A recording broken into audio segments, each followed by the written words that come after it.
केंद्रीय बजट 2026 पेश होते ही हर आम आदमी के मन में सबसे बड़ा सवाल यही उठा कि इससे उसकी जेब पर क्या असर पड़ेगा।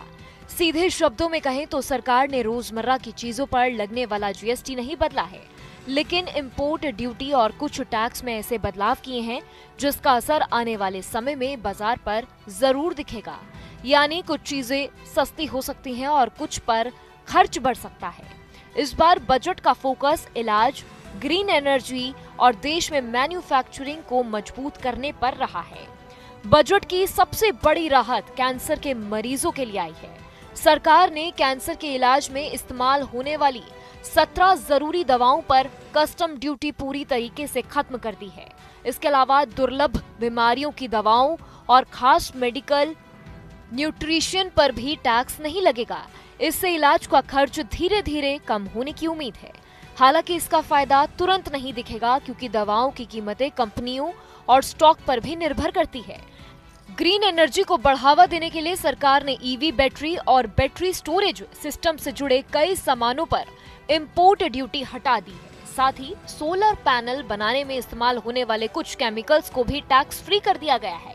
इसका मतलब यह है कि भविष्य में इलेक्ट्रॉनिक्स गाड़ियां और सोलर सिस्टम थोड़े सस्ते हो सकते हैं, लेकिन ये फायदा धीरे धीरे सामने आएगा। देश में मैन्युफैक्चरिंग बढ़ाने के लिए माइक्रोवेव अवन जैसे इलेक्ट्रॉनिक सामान बनाने वाले पोर्ट्स पर टैक्स घटाया गया है। इसके साथ ही जूते, कपड़े और सी फूड जैसे सेक्टरों को कच्चे माल पर राहत दी गई है। इससे कंपनियों की लागत कम होगी और आगे चलकर कीमतों पर दबाव कम पड़ सकता है। विदेश घूमने, पढ़ाई करने या इलाज करने वालों के लिए भी राहत की खबर आई है। इन खर्चों पर लगने वाला टीसीएस घटकर 2% कर दिया गया है, जिससे मिडिल क्लास परिवारों को कैश फ्लो में थोड़ी सहूलियत मिलेगी। वहीं दूसरी तरफ कुछ चीजें महंगी हो सकती हैं। शराब पर टैक्स बढ़ने से इसके दाम ऊपर जा सकते हैं।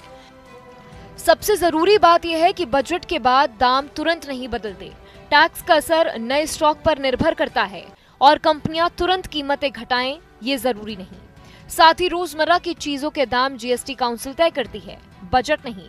कुल मिलाकर बजट 2026 तुरंत राहत देने वाला नहीं, बल्कि धीरे धीरे असर दिखाने वाला बजट है।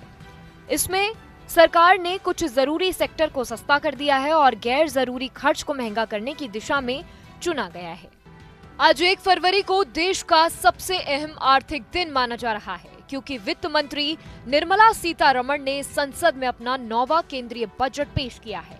इस बजट से आम जनता, टैक्स देने वालों को, मिडिल क्लास लोगों को, किसानों को और निवेशकों को, सभी को बड़ी उम्मीदें थीं। एक तरफ देश की घरेलू मांग मजबूत बनी हुई है, वहीं दूसरी तरफ दुनिया भर में आर्थिक संकट का माहौल गरमाया हुआ है। अमेरिकी टैरिफ नीतियों और वैश्विक तनावों की वजह से अंतर्राष्ट्रीय बाजार डगमगा रहे हैं। ऐसे में सरकार के सामने चुनौती थी कि वह विकास को भी तेज रखे और आर्थिक संतुलन भी बनाए। बजट से पहले हुए इकोनॉमिक सर्वे 2025-2026 में बताया गया कि भारत की वर्किंग एज आबादी देश की ताकत बन रही है, लेकिन रोजगार और स्वास्थ्य सुविधाओं को लेकर अभी भी बड़ी चुनौतियां हैं। अगले वित्त वर्ष 6.8 से 7.2% तक आर्थिक वृद्धि का अनुमान जताया गया है, जिससे उम्मीद जगी है कि देश की अर्थव्यवस्था मजबूत रास्ते पर आगे बढ़ रही है। बजट 2026 में सरकार ने कई ऐसी घोषणाएं की जिसका सीधा असर आम लोगों की जेब पर पड़ेगा। वित्त मंत्री ने बीड़ी को सस्ता करने का ऐलान किया है, जिसकी वजह से इसके दाम घट गए हैं, लेकिन शराब महंगी हो गई है। इसके साथ ही जूते भी सस्ते होंगे और कपड़ा निर्यात को बढ़ावा देने के लिए उसे सस्ता किया गया है। बैटरी की कीमतें कम करने की घोषणा की गई है, जिससे इलेक्ट्रॉनिक्स वाहनों और ऊर्जा क्षेत्र को ज्यादा फायदा मिलेगा। सरकार ने बायोगैस, सीएनजी और कुछ जरूरी दवाओं को लेकर भी राहत देने के संकेत दिए हैं। मछुआरों के लिए भी निर्यात सस्ता किया गया है ताकि उनकी आमदनी बढ़ सके और विदेश में पढ़ाई करने वालों पर भी लगने वाला टैक्स भी कुछ हद तक कम होगा, जिससे उन्हें राहत मिलेगी। इनकम टैक्स को लेकर भी सरकार ने बड़ा बदलाव किया है। अब इनकम टैक्स रिटर्न में गलती करने पर सीधे जेल की सजा नहीं होगी, बल्कि जुर्माने का प्रावधान रखा गया है। जो लोग अपनी आय छिपाएंगे उनसे 30% टैक्स वसूला जाएगा। इसके अलावा नया इनकम टैक्स कानून 1 अप्रैल से लागू होगा, जिससे नियम सरल होंगे और टैक्स फॉर्म भी आसान बनाए जाएंगे। विदेश यात्रा पर लगने वाला जीएसटी घटकर 2% कर दिया गया है। वहीं स्वास्थ्य और शिक्षा पर भी टीडीएस 5% से घटाकर 2% कर दिया गया है। टैक्स रिटर्न भरने की समय सीमा बढ़ाकर 31 मार्च तक कर दी गई है, जिससे लोगों को राहत मिलेगी।